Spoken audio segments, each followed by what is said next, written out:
Good morning, good morning, good morning, people. Good morning. You guys see the moniker. Please welcome in to people, new people, old people, welcome in. I had heard about this story. I hadn't really been following this story because I really rarely pay attention to the news, but I heard this particular story yesterday, and I wanted to speak on this story about this man who lost his son and went on a rant. So I just want to talk directly to Jeffrey Metcalf.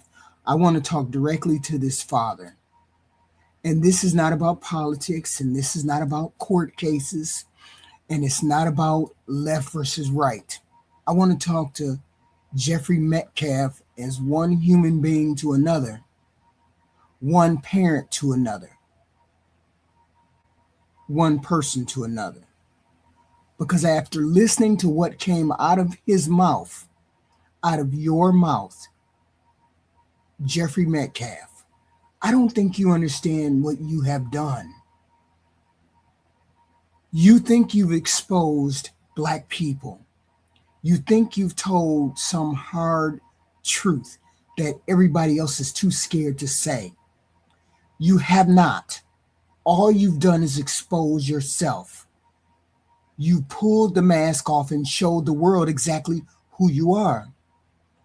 You sat there talking about fathers and EBT cards and slavery and entitlement and melanin, and you laughed while you did it. You reduced millions of people to a handful of ugly stereotypes. And somehow in your mind, you thought that made you look tough. It didn't. It made you look small. It made you look bitter. It made you look like a man who has spent so much time feeding his own anger that it finally ate away every decent and human part of yourself. But it's actually worse than that. What you showed me, Jeffrey Metcalf, is one of the oldest and ugliest parts of human nature. When some people feel powerless, when life beats them down, when they're angry at the world, they go looking for somebody to blame. They need a scapegoat. They need a group of people they can point to and say, they're the reason. That's what you're doing. That's what you did. You wanted to believe that no matter what was happening in your life, no matter how much pain or frustration or anger you carried around, at least you could still tell yourself you were better than somebody else. The sad thing is, you're not the first person to do it. History is full of people who blamed an entire race, religion, and group for the problems in their own lives. And every single one of them thought they were telling some uncomfortable truth. They weren't. They were taking the easy way out, because it's always easier to hate than it is to understand. It's always easier to blame than it is to heal. And you know what struck me the most about what you were saying?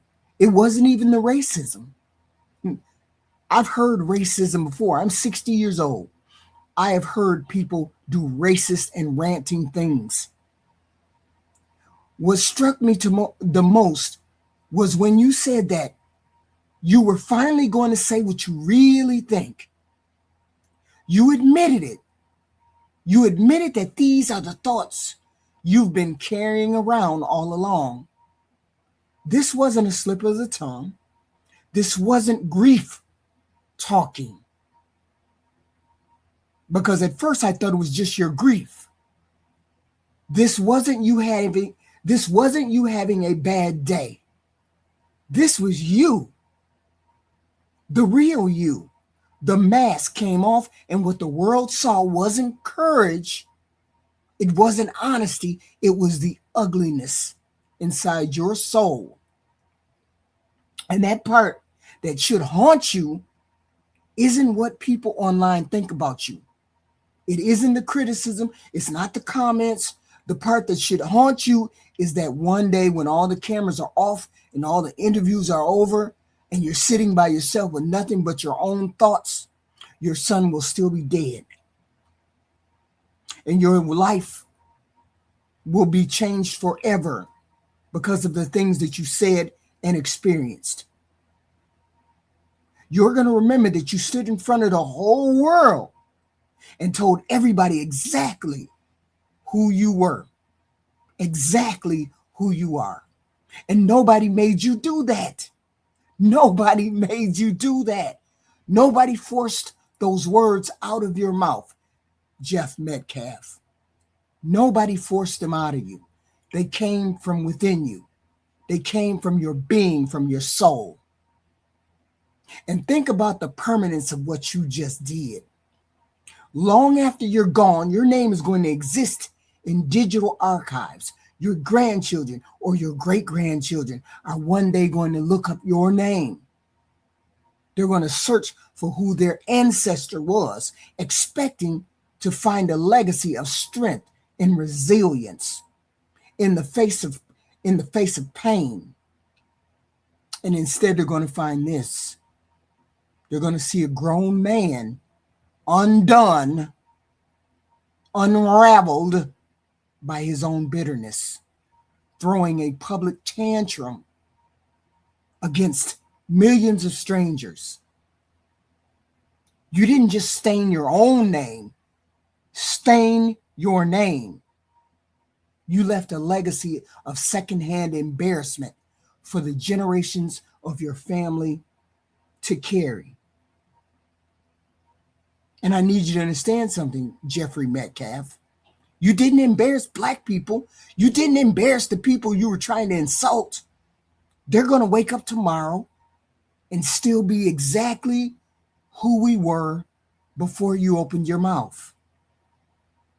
The only person you embarrassed was yourself.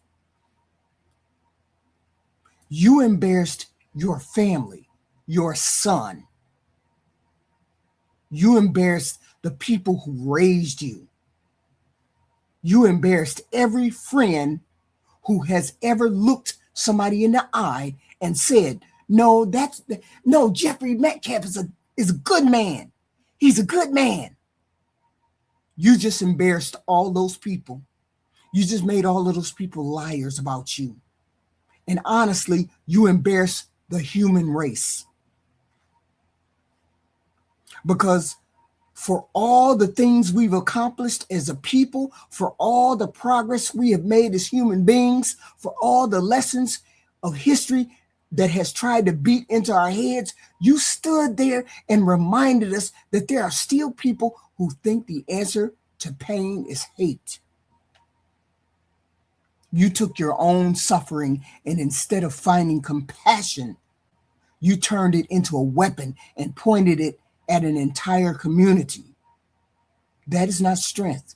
That's not masculinity. That's not leadership. That's weakness. That's pathetic. And don't tell yourself you're just saying what everybody else is afraid to say. That's a lie people like you tell themselves because it makes cruelty feel brave. Ooh, free speech. Ooh, ooh, ooh, ooh, ooh. But it's not brave. It's lazy. It's intellectually lazy and it's morally lazy. You couldn't deal with the complexity of your own emotions. So you reached for the oldest trick in the book. Blame somebody who doesn't look like you. Blame all of those black people over there. True strength is holding on to your humanity when life gives you every reason to lose it. Giving in to your darkest instincts doesn't make you a truth teller. It just makes you ordinary. History is full of ordinary people, just like you, who let their bitterness turn them into something ugly. And don't hide behind the grief. Don't do that. Don't hide behind the anger. Don't hide behind the loss of your son, the death of your son. Grief can explain behavior, but it does not excuse your character. There are mothers and fathers who have buried children and somehow still manage to hold on to their humanity. Somehow they still manage to treat other people with dignity. You made a different choice, sir. You chose to use your pain as an excuse to dehumanize people who had nothing to do with your suffering.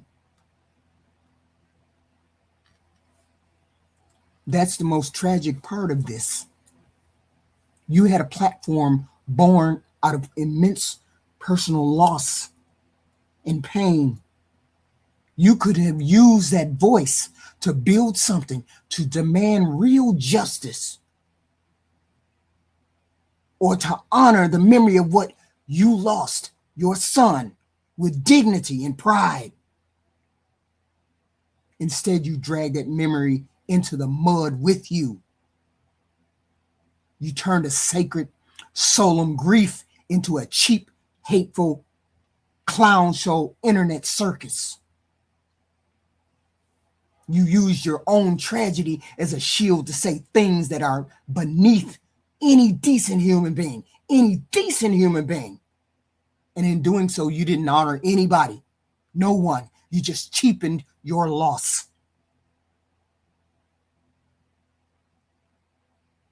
I actually feel sorry for you, not because people are criticizing you. I feel sorry for you because carrying around that much hate has to be exhausting. Imagine waking up every day believing that millions of people you've never met are somehow beneath you.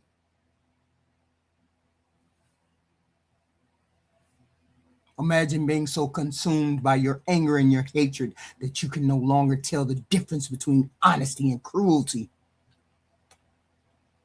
That's not freedom, that's a prison, and you built the walls yourself. And don't look at the comment section or the few broken, angry people cheering you on right now and mistake that for validation. Oh yeah, tell them how it is. Tell them black folks what it is, what time it is. Cowards always run in packs, always. The people applauding you don't care about you, they care about your pain, and they certainly don't give a damn about your soul. They're just using your face and your voice to validate the ugliness inside themselves. You think you're a leader standing on a stage? You're a tool being used by an audience that will forget you the second the next viral distraction and story comes along. You don't owe me or anybody else an apology. You don't owe the people watching this an apology. But you owe yourself an honest look in the mirror, sir. Because if this is who you really are, after hauling out all that forgive and forget, let Christianity, I forgive you, blah, blah, blah, all that bullshit you were spouting, this is who you are.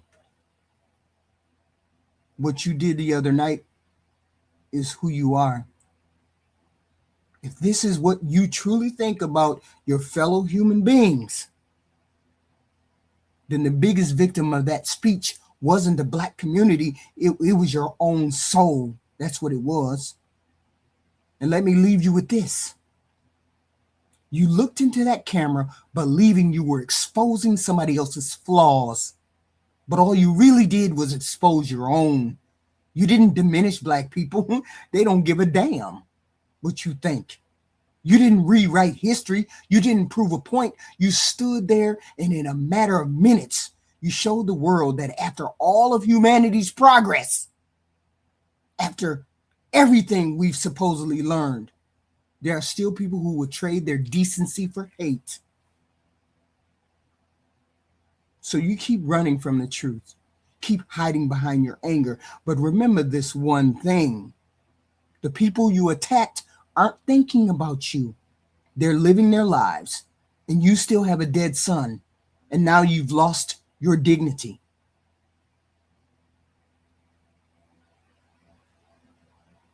You are the one who has to live with what you became on that tape.